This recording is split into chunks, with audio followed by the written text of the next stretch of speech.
In this lecture, we continue the discussion of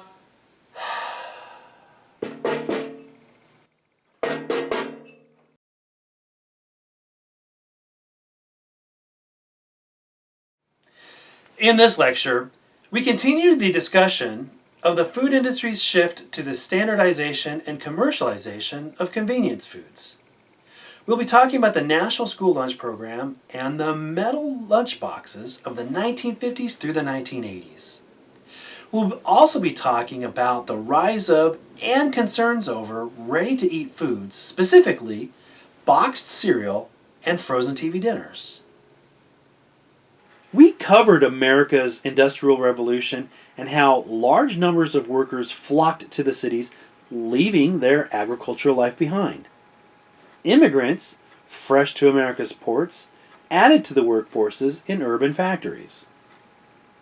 Distanced from available sources of food, many of these workers took advantage of street vendors and food carts during their lunch breaks. Not every worker could afford the luxury of these convenient meals, however.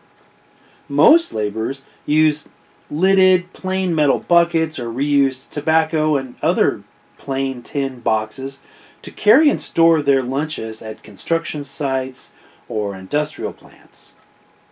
The same could be said for some school children at the time, but not all. Just before the Civil War, New York City offered free lunches for children attending schools. Within 50 years, children in most major cities ate school-provided lunches. We already learned that during the Great Depression, under FDR's New Deal, the government purchased some grains and cattle from farmers through the Agricultural Adjustment Act.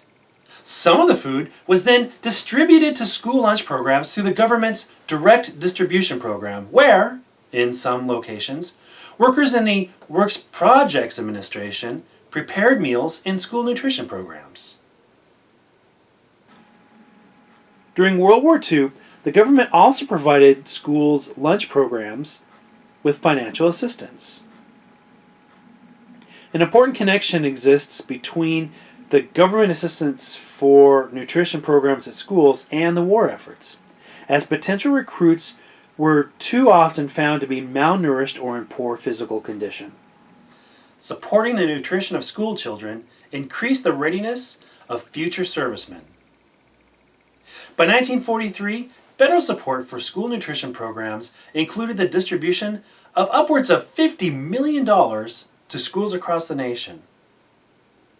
After World War II, President Truman approved the 1946 National School Lunch Act. The government now became a key player in the supply side of the food industry to school food nutrition business. For well over 60 years, Uncle Sam has been a middleman, if you will, buying a portion of product, or supply, from farmers and delivering it directly to schools where the demand was.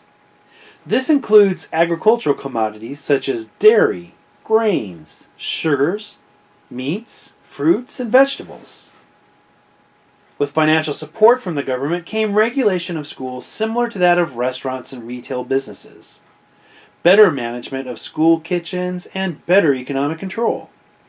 The school lunch programs subsidize meals for those students who qualify for free or reduced lunch costs. The Child Nutrition Act of 1966 added a meal program and free and reduced breakfast programs.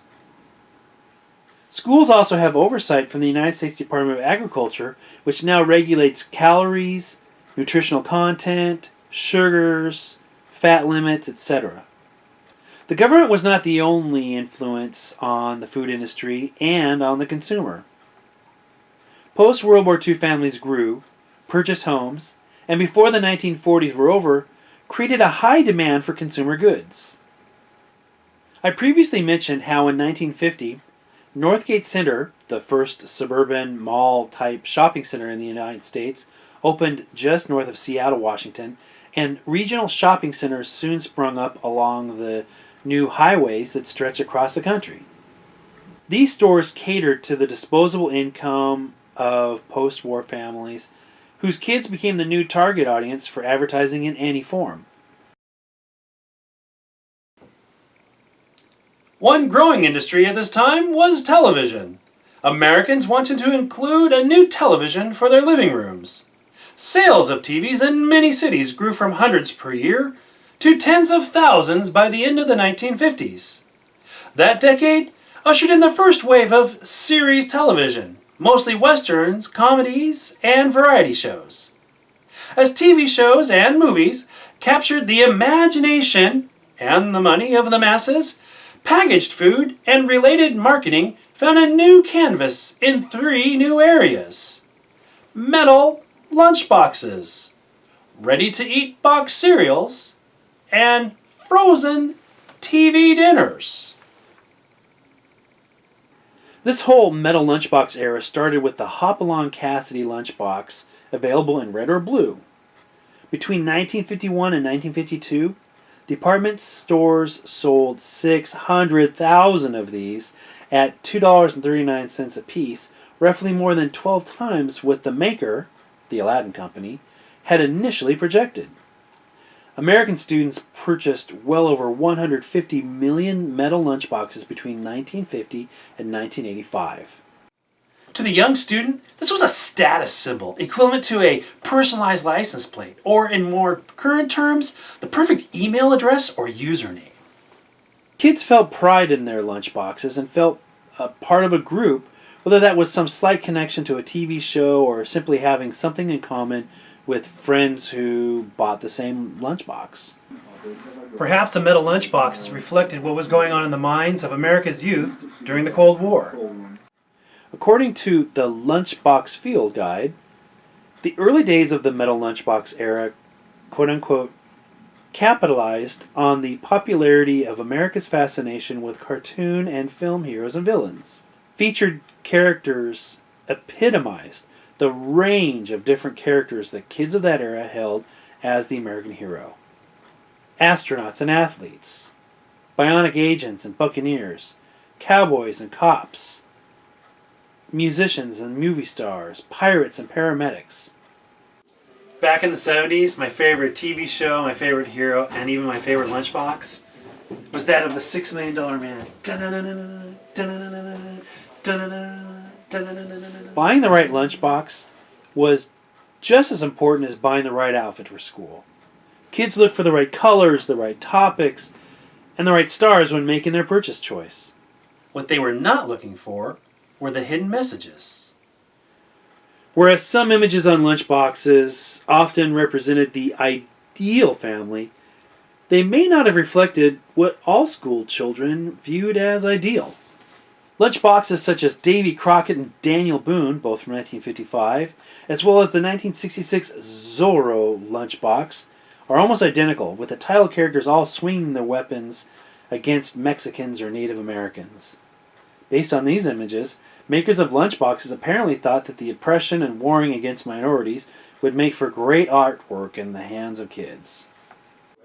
On October 4, 1957, the Soviet Union launched Sputnik 1, the world's first artificial satellite, into orbit around the Earth. The United States was now in an international space race and a nuclear arms race with the Soviet Union. Go ahead. The success of our first nuclear submarines and America's pride over our nuclear capability was captured in the 1960 atomic submarine lunchbox.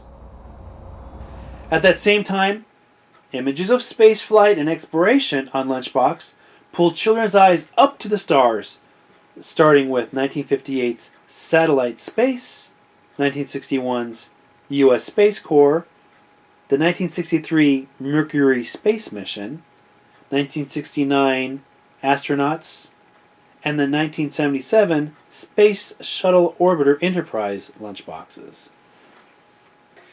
As one can imagine, the safety of our astronauts and our submarine sailors required that food safety be at such levels that some of the earliest elements of food safety programs, some of which we still see today, got their start during this era. In addition to real achievements in space, a variety of TV shows about space travel made their way to the sides of lunchboxes, including the cult classic and groundbreaking TV show Star Trek, which included one of the first African American characters to be featured on American television. The show did not, however, break the color barrier on lunchboxes, as the 1967 Star Trek Lunchbox featured the male crew members, but somehow managed to omit the African American female character of Lieutenant Uhura. The vast majority of metal lunchboxes reflected racism in America. They predominantly featured Caucasian figures. Rarely did these products include images of African Americans, Asians, Hispanics, Native Americans, or other minority groups. With few exceptions, minorities on lunchboxes were assistants or sidekicks, they were poor, they were silly, and they hung out in junkyards. The food industry hit a big win with boxed, ready-to-eat cereal. Sure, this all started with the likes of Post and Kellogg's as far back as late 1800s, but sales grew exponentially with the post-World War II consumer. Marketing to children was the key. But what started out as a healthy grain-based product transitioned into cereal which was identified at one point to have more than 50% sugar content by volume. A recent study told us what we already knew. Children base their decisions on what cereal to buy based on the same criteria as they did with lunchboxes. What images are on the outside? In fact, researchers observed that the least healthy of cereals were the ones which were most likely to use distracting images or offers, or even promote themselves with free toys inside. Similar to the metal lunchboxes, cereal boxes have not been known for their use of images of diverse populations. An Asian character on the box front of Post's Rice Crinkles cereal would not be considered PC by today's standards. And, similar to what we saw with the Star Trek lunchbox, cereal boxes featuring Star Trek and even Star Wars provided kids with masks of their favorite characters, unless your favorite character was female.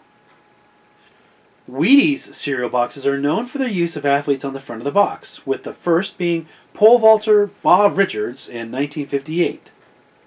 The first female athlete to appear on the front of Wheaties cereal boxes would have to wait another 26 years for gymnast Mary Lou Retton in 1986. Many adults know of Clarence Birdseye for packing and freezing vegetables back in the late 1920s. Within 20 years, a few companies had tried to sell complete dinners in frozen form, but the idea did not take off until the mid-1950s. The key this time, Swanson Company used aluminum trays and called their products TV dinners. In their first year of marketing and selling this new line, they sold more than 25 million TV dinners. By 1960, over 40 million American living rooms included a television set, and whole families, not just kids, transitioned from eating at the dinner table to eating on TV trays in front of the TV set. These meals were cheap and quick to prepare. One variation on the aluminum tray format was the boil-in-a-bag version. Both, over time, gave way to the plastic tray for use in microwaves. Frozen TV dinners have become greatly diversified to include foods from different cultures, a range in portion sizes, products for diet-minded consumers, and even organic and diet restriction varieties. One thing that never changed, however, is that TV dinners, whatever they are marketed as today, still include obvious attempts to cater to the market of young consumers. The popularity of TV dinners as a kid's choice for dinner has faded. We can still see the evidence of food industry advertising to children in cereal and in fast food.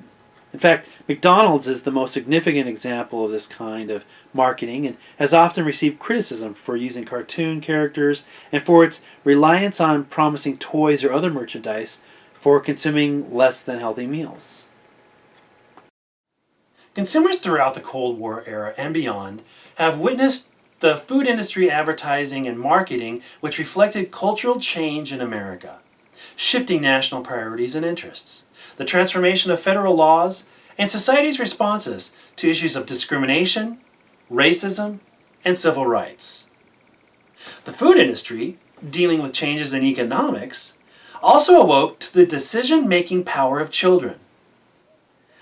I wanted to bring lunch boxes and cereal boxes into this discussion about the food industry during the Cold War to highlight the impact of post-war consumerism and the influence of media and advertising/marketing. Prior to this time, little effort was made in terms of advertising to children. In my opinion, with these changes in priorities, the food industry and consumers were both fixated far too much on what was on the outside of the box. By looking at these two assigned videos from India and Japan, we can see how other cultures place a greater importance on what's inside the lunchbox.